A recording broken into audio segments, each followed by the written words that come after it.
Okay, students, we have in the previous class, light reaction was completed and we will start the dark reaction. But before that, I have made a block diagram. We can say that in a simple manner, we have to understood the light reaction first completely. Then after we will enter in the dark reaction. So let us take a look that this system is also known to be as electron transport system. Why it is known as electron transport system? Let us take, we have noticed that this photosynthesis is divided into the two phases, grana and the stroma, in which the two phases are light phase and the dark phase. Okay, in the previous class we have studied that in the light phase what happened when the light absorbed by the pigment. So first step was absorption of sunlight. ठीक है. After that what happened? The temperatures rises. Then the two water molecules are break down and the assimilatory powers are generated. That mean how? The four H positive and the 4 electron, that mean electron and protons are produced, as well as the oxygen is produced, so that oxygen is released out from the stomata. Then after what happened, these electrons are transferred. That's why the term is electron transport system. So that NADP and ADP, which are already present in the grana. So when the one hydrogen is added and the one inorganic phosphate is added, it forms NADPH, जो मैंने आपको पिछली class में बताया था. So that basically it is NADPH, which is the assimilatory power. Assimilatory का मतलब होता है जो फर्दर फंक्शन में काम करने में हेल्प करे, ठीक. और ADP जो है उसमें एक इनऑर्गेनिक फॉस्फेट ऐड हो जाएगा, तो वो क्या हो जाएगा? ATP. और ये एसिमुलेटरी पावर बेटा आप नेक्स्ट फेज में एंटर कर जाएंगी, that is in the dark phase, ठीक, जो कि किस में हो रहा है? स्ट्रोमा में. ओके, मैंने यहाँ पे लिखा बेटा केल्विन साइकिल, क्योंकि जो नेक्स्ट हम लोग आगे पढ़ने वाले हैं डार्क फेज, उसमें साइकिल आएगी, that is the Calvin cycle. Why the name is given Kelvin cycle and what the rest of will we take in the dark phase. But before that हम लोग ये देख सकते हैं कि बाकी सारे रॉ मटेरियल यूज्ड हुए, लेकिन अभी क्या बचा था? CO2. ऑक्सीजन बाहर गया, अंदर क्या आया? CO2. इसका मतलब स्ट्रोमा में कौन से वाले रॉ मटेरियल का यूज हो रहा है? कार्बन डाइऑक्साइड का यूज हो रहा है. और फर्दर फाइनली एक साइकिल जो मैंने बताई, ये साइकिल क्या है? ये भी एक पूरी मैकेनिज्म है जो हम लोग आगे भी देखने वाले हैं. और फिर फाइनली क्या बन जाता है? ग्लूकोज बन जाता है. चलिए अब आगे हम देखते हैं next dark phase. Okay, let us start the next phase, which is dark phase. This phase takes place in stroma. इसके बारे में हमने पहले ही बात कर ली है. Now, the two scientists जो यहाँ पे मैंने लिखे हैं, that is Kelvin and Melvin. तो बेटा ये दो साइंटिस्ट थे जिन्होंने डार्क फेज के बारे में एग्जैक्टली बताया कि क्या क्या स्टेप्स इसमें होते हैं और फाइनली कैसे ग्लूकोज बन जाता है, ठीक. तो कैल्विन एंड मेल्विन साइंटिस्ट थे, बट इस साइकिल को, क्योंकि एक साइक्लिक मैनर में काम करेगा, अभी हम लोग देखेंगे इसे कि कैसे साइक्लिक मैनर में काम करता है, तो इसीलिए इसको नाम दिया गया केल्विन साइकिल. नेक्स्ट थिंग हमने देखा लाइट फेज पे, बट हम देख रहे थे कि ये लाइट पे डिपेंड था मेनली, बट यहाँ हम देख रहे हैं क्योंकि इसे इंजाइमेटिक रिएक्शन कह रहे हैं, बायोसिंथेटिक भी कह रहे हैं, क्योंकि इंजाइम्स इन्वॉल्व हैं. सो क्योंकि ये बहुत सारे इंजाइम्स हम लोग यहाँ पे देखेंगे जो इसमें इन्वॉल्व होंगे, जिसकी हेल्प से ये फेज कंप्लीट होगा.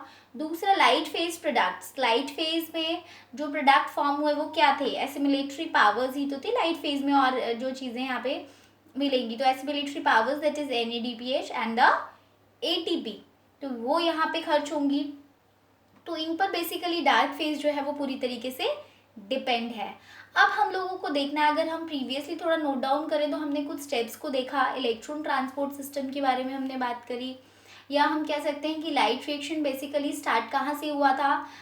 जो हमने कहा लीफ में मीजोफिल वाला एरिया है, थोड़ा सा प्रीवियसली अगर रिकॉल करें हम चीज़ों को, तो मैंने कहा था upper epidermis, lower epidermis, and in between this mesophyll is there. Two types of structural cell are there, that is palisade and the spongy parenchyma.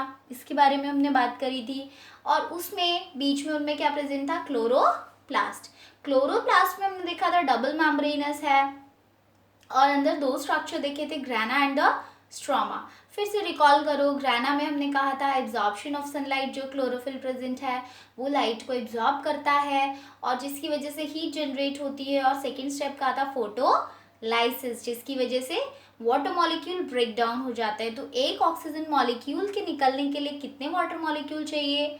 2 water molecules are required to get the 1 oxygen molecule. Rest of electron और proton हमें मिलते हैं, जिनकी help से कुछ powers generate होती हैं, that mean reduce form में प्रेजेंट होते हैं ADP and NADP, but after that electron और प्रोटॉन की हेल्प से वो दोबारा एक तरीके से रिचार्ज हो जाते हैं, so that they are comes into a form of power, जो हेल्प करेंगे साथ में। तो that's why the term is known as assimilatory powers. Oxygen बाहर जाएगा, अंदर CO2 आएगा। अब यानी ये स्टोरी जो स्टार्ट होगी बेटा डार्क फेज की, वो कहाँ से होगी?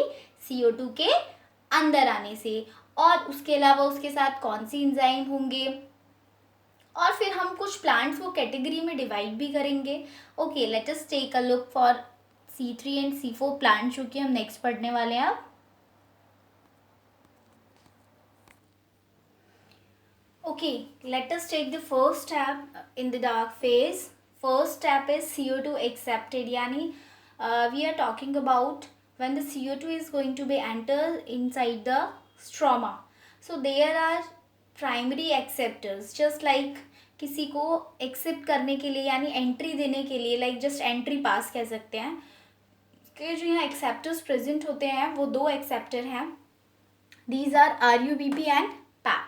सो these are the acceptor, and in acceptors के साथ में जो इंजाइम काम करते हैं वो 2 इंजाइम है, that is rubisco and the PEP को इंजाइम। ठीक, तो ये दोनों एंजाइम जो है वो इसमें काम कर रहे हैं, और इन्हीं के बेसिस पे हमने प्लांट्स को 2 कैटेगरी में डिवाइड किया, C3 and the C4।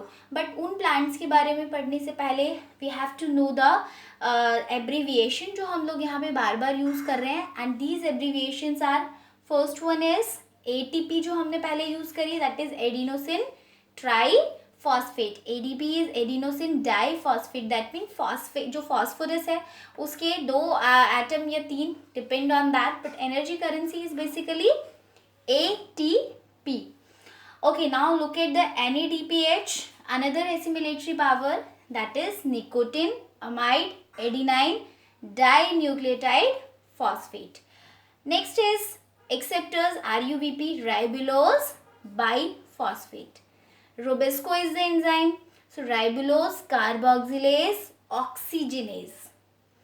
PAP is also the CO2 acceptor, that is phosphoenol phosphate. And when we talk about the enzyme, that enzyme is phosphoenol carboxylase oxygenase. Okay, so these are the that abbreviations, because हम लोग बार बार इनको use कर रहे हैं, so we need to know abbreviations, full form इनके क्या हैं. Now the differences between, जो कि मैं बार बार बोल रही हूँ, C3 एंड C4 प्लांट्स, और उनको किस बेसिस पे हमने डिफ्रेंशिएट करा है, इनमें मॉर्फोलॉजिकली, एनाटॉमिकली या बाकी डिफरेंसेस क्या हैं, अब आगे हम लोग इनको देखते हैं. Okay, now we will take the 2 types of plants. I have written 2 pathways. So 2 pathways means कि 2 तरीके से ये फिनिश होता है. Exactly हुआ ये था कि मैंने जब डार्क फेज की बात करी थी तो मैंने लिखा था केल्विन एंड मेल्विन, और we can say Calvin cycle. So जो फर्स्टली जब साइंटिस्ट आए केल्विन, उन्होंने ये वाली चीज़ नोटिस पहले तो नहीं की थी. उन्होंने सोचा कि CO2 एक्सेप्ट होने के बाद, जस्ट लाइक जब हम लोग रेस्पिरेशन की बात करते हैं, जब आप लोगों ने देखा कि रेस्पिरेशन में भी सेम कंडीशन होती है कि जब हम डायरेक्टली बोल देते हैं कि ग्लूकोज ऑक्सीडाइज्ड होता है, ग्लूकोज बनाता है, दैट मीन ग्लूकोज ऑक्सीडाइज्ड होता है, एनर्जी बनाता है. सो ग्लूकोज ऑक्सीडाइज्ड होने से लेके एनर्जी बनाने तक बीच में बेटा पायरुविक एसिड और बनता है, जो हम लोग रेस्पिरेशन में आगे डिस्कस करेंगे. बट ये समझ लो कि कोई भी चीज़ जो रिएक्टेंट है उससे प्रोडक्ट बनने के बीच में कुछ ना कुछ जो है मैकेनिज्म होती है. Same is in this process. CO2 accept होने से ग्लूकोज बनने तक के बीच में जो एक प्रोडक्ट बनता है, इसके बारे में साइंटिस्ट ने डिस्कवर्ड किया था.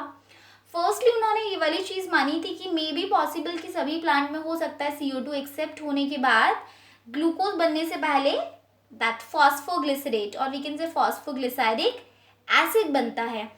But what happened later on, the two scientist जिन्होंने फिर आगे इसको गलत प्रूफ किया, उन्होंने कहा नहीं, कुछ प्लांट्स ऐसे भी होते हैं जिसमें ज़रूरी नहीं है कि यही प्रोडक्ट बनता है.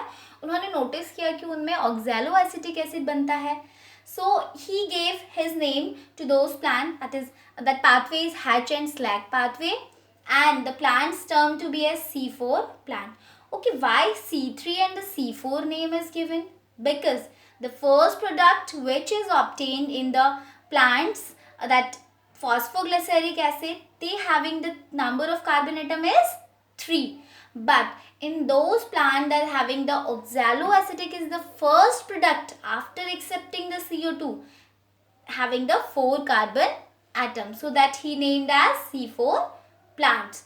On next phase जो C3 प्लांट्स में पूरी साइकिल होती है ग्लूकोज बनने से लेके और फर्दर जो हम अभी नेक्स्ट सीखेंगे साइकिल को, तो उसको कैल्विन ने, क्योंकि फर्स्टली जो है डार्क फेज के बारे में बात करी थी और उन्होंने ये सारी चीज़ें बताई थी, तो इसलिए उस साइकिल को क्या नाम दिया, that is a Calvin cycle.